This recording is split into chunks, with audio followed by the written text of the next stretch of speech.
It is freaking hot out here. Why's it gotta be so hot? This is ridiculous. My shit says like 97 degrees. Why's it gotta be 97 degrees? Why can't it just be like a nice little 80? Maybe 75. 75 would be nice too. I figured since we're in my truck, I'd talk about my truck and this godforsaken heat that we're having today. Just left work, so that's kind of nice. All right, so as I'm sitting here at this red light, and I figured since, like I said, since we're in my truck, I'd talk about my truck. And yes, my truck is huge. It's a very big truck. It's a 2001 Duramax dually GMC Sierra, pretty much. 3500 truck is what it is. Now I gotta wait for the freaking highway. Get on the highway here. This truck, I bought this truck in August of last year, of 2015. I bought this truck. When I bought this truck, it had 414,000 miles on this truck. And it needed some work, you know, it needed tires, it needed an injection pump, which was one of the biggest deals that it needed. And it needed some new speakers, a new radio, and here's just little odds and ends stuff. A little 250R going down the highway. Currently, since I've owned it from August of 2015 to now, which is August of, or July of, I don't even know what month it is. It's almost August. July of 2016. It has 431,541 miles on it now. Before this, I had a 97 Town and Country minivan, which I loved deathly, and I unfortunately sold it just because I didn't drive it. I knew I wouldn't drive it anymore, so I sold it. But I guess you're not getting over Ford? Okay, whatever. I sold that, and I had that for 7 years, and I put almost 120,000 miles on that vehicle in 7 years. So needless to say, when I have a vehicle, I do put miles on it. I'm on here right now, guys, but traffic is like, as you can see, I'm not moving. We're on a major highway and I'm not moving. I'm going 20 miles an hour. And I think the reason is there's a cop up here about 75 yards that pulled somebody over. And I don't know what's going on. Maybe they wrecked, I don't fucking know. But there's some people out on the highway here dicking around. But there's a cop up here, pulled somebody over. And everybody seems to think, oh my God, since there's a cop on the side of the highway, oh, it's a cop and an undercover cop car. It looks like a Stady, actually. Ah, yeah, it is a Stady. That's 2 police cars. Yeah, I don't know what they're doing. Anyways, they're holding up traffic. Now the traffic's fucking moving. It's weird how you see a cop car and everybody slows the fuck down. I don't understand why. They're already pulled over. What are they going to do? They're not going to come out and get you. They're already pulled over. They got other shit they're doing. Regardless of that, back to my truck, like I'm trying to say. Here's a picture of my truck, by the way, so you guys can see what it looks like. It's a Big Bertha. I call it Big Bertha. But here's a pic.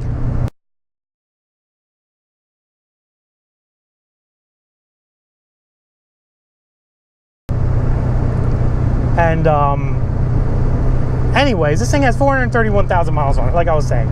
It needed an injection pump, and I drove this truck without a good injection pump. It had a Fast 150 on it already that somebody else put on. There was a one-owner truck, so I'm the second owner of this truck. But regardless, I put that many miles on, over 15,000 miles on this truck since I've owned it. It needed an injection pump, and I ran the injection pump that was bad in this truck for all but 14,000 more miles before it started stalling out on me and you know, not wanting to run anymore. So I had to find another injection pump. Luckily, I found a guy in Maryland that had one, and he sold it to me dirt fucking cheap, and it was a used one. It took 9 hours to put that damn thing in, and thankfully it worked. It works great. It's still working great. The modifications that I have to this truck, other than a used injection pump now, is I have Rancho shocks on the back, nine-way adjustable shocks on the back, which I really, really like. Great shocks. I have some, you know, just some advanced auto parts reflex shocks in the front, which are really good shocks. Can't complain. I put a boost valve in here from eBay, like a $12 boost valve. It took the boost up to first and second gear in this truck will do about 25-26 psi. When I hit third gear at wide open throttle, it'll hit 29 psi in boost pressure, which is pretty cool. I mean, the truck gets up and goes. The only downfall, and I do have an HP Tuners tune on this thing that I put on here myself, and it runs good with it. It does smoke coal, roll coal, whatever.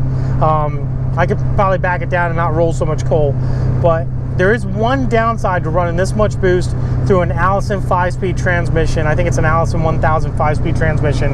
It's an LB7 engine, just so everybody knows. 2001 was an LB7 6.6 Duramax engines, DIRTYMAX. I am starting to get the limp mode code, the 5th gear slip, when I get on it too hard and I beat on it too much. It will start to slip because I'm assuming that this is the original transmission, original engine, and with it being the original transmission, obviously it's probably, you know, starting to slip a little bit when I start to give it a little bit too much power. I have no idea what this is making power wise. Maybe some of you guys can chime in that know, you know, what, you know, these Duramaxes are putting out for the 01 and the LB7s, the early LB7s.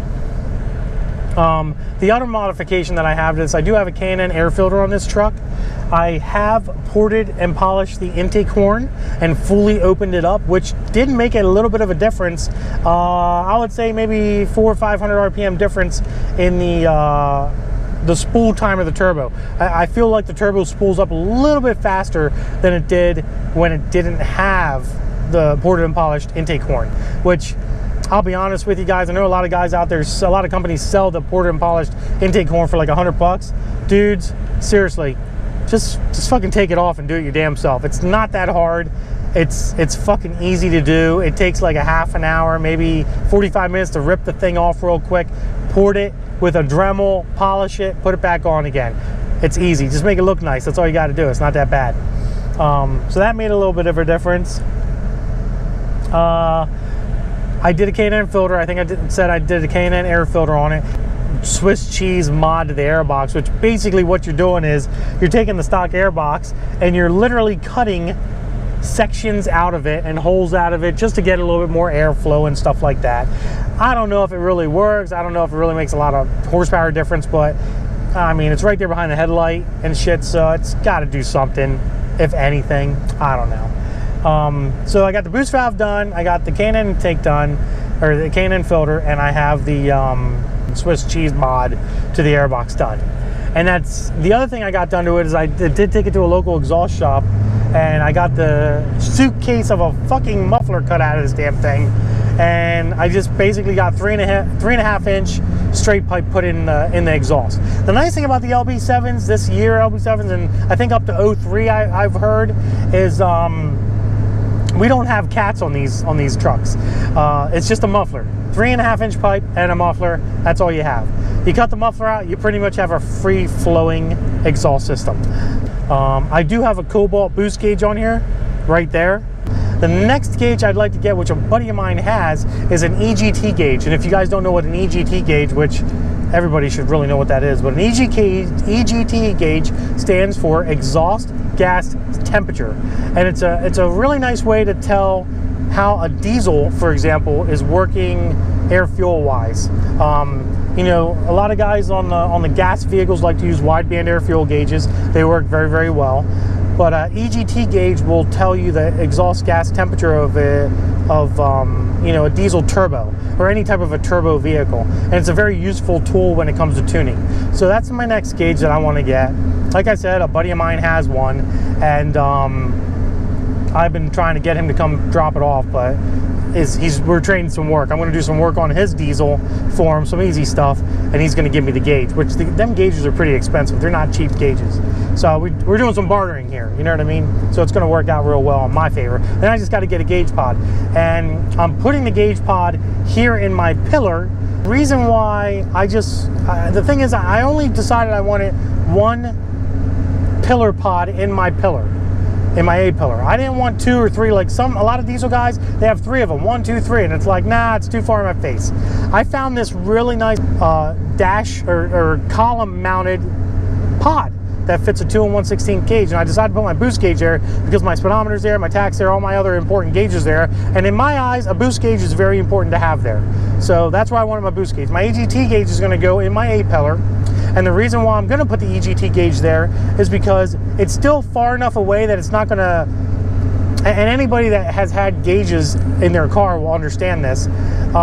It's not too far away, but it's not too close to my view spectrum. I don't know what the fuck you call it, but it's not too close, it's not too far away. So if I have to reference my EGT gauge for any reason whatsoever, I can just look over and it's right there. It's in the same distance that my speedometer, my boost gauge, my temp gauges, my trans temp gauges, all that stuff, it's in the same distance as that gauge, my EGT gauge. So that's why I decided to do only one A-pillar pod on my A-pillar, and that's it, not 3 like most guys will do. So that's where my EGT gauge is going to go. I'm not really going to do any other mods of this thing. I think the only other mod I'm going to do to this truck is I probably will end up building the transmission, only because it is slipping under heavy load, heavy power. When I'm towing, it's not slipping. It's just when I romp down on this thing and really give her hell from like a highway roll or from a slow roll, it'll slip and go into limp mode, and then I'm fucked.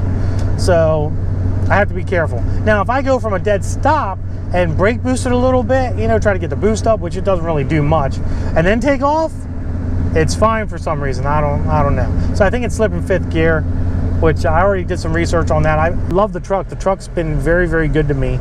I really can't complain. The interior's very nice. It has a little rocker panel rust, but it has the old style silver chromy flat running boards on it, so I think it's saved a lot of years of rust by snow and salt here in Pennsylvania by not hitting the rocker panel. So that probably saved its longevity of life.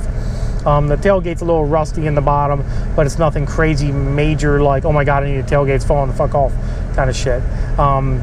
As you can see in the video, you probably see that I do have a cap on this thing. It is a high cap. It's a Lear. It came with the truck, like a $1,500 fucking cap or $1,000 cap. It's crazy. I love the cap. When I first got it, I fucking hated it. I was, you know, my only desire was to take it off, throw it in the fucking garbage can, and that's it. Or sell it or whatever. People convince me, friends of mine convince me, don't get rid of it, you'll love it. Just keep it on. You'll be very surprised how much you'll get a lot of use out of it. And I've had it on ever since, and now I hate to take it off. And the reason I hate to take it off is because, number one, it's heavy as fuck. Number two, I really like having it on. It does make the truck look immensely bigger.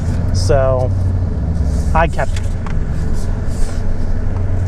Now I'm like home. So that's my DIRTYMAX. You're gonna see some more videos of the DIRTYMAX and stuff like that, plus of the bike and the shop and stuff like that. But listen, guys, shit you not, don't forget to subscribe, okay, to my YouTube channel.